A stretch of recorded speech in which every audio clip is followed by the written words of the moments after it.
Let's go les amis, on est parti pour une nouvelle analyse hebdomadaire du marché.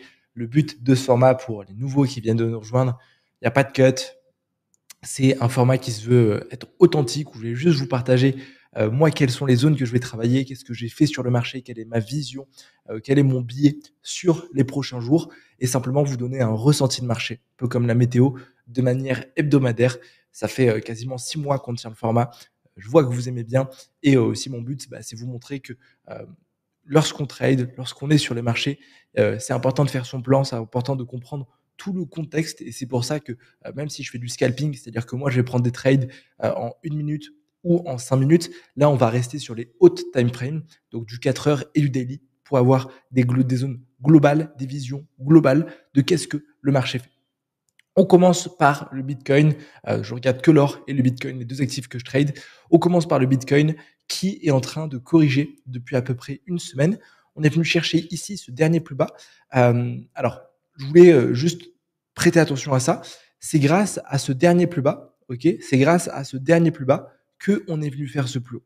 Même si on n'a pas une clôture parfaite, si je me mets sur du 4 heures, ça, on pourrait penser que c'est une structure haussière. Et donc, qu'est-ce que ça veut dire? Ça veut dire que ici, on est venu toucher ce plus bas et on pourrait avoir un retournement de marché si le marché vient clôturer dessous. C'est-à-dire que si j'ai une clôture comme ça, où on vient clôturer dessous, ici, on aurait un choc, ok, on aurait un changement de direction.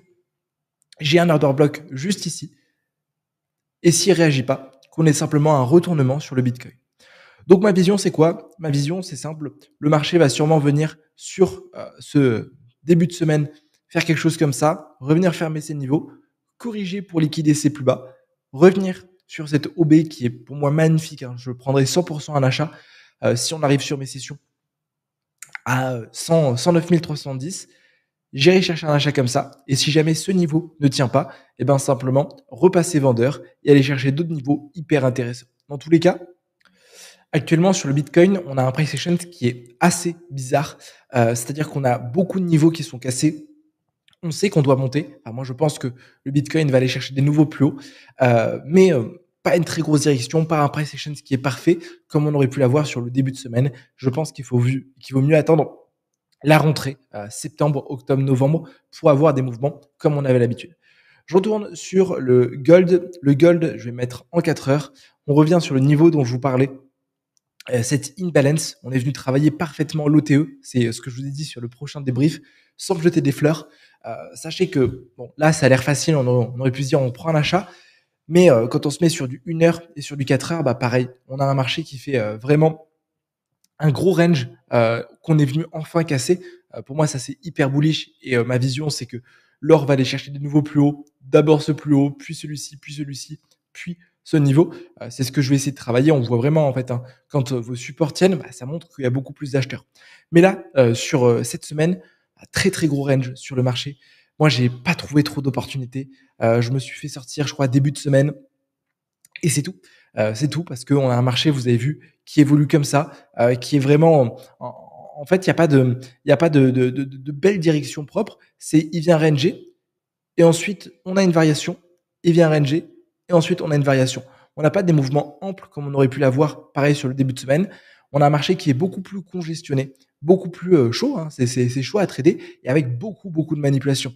Je pense notamment à ce niveau. Vous avez vu, on a eu quand même une première réaction de 3, 4, 5, 6, 7 avant de partir.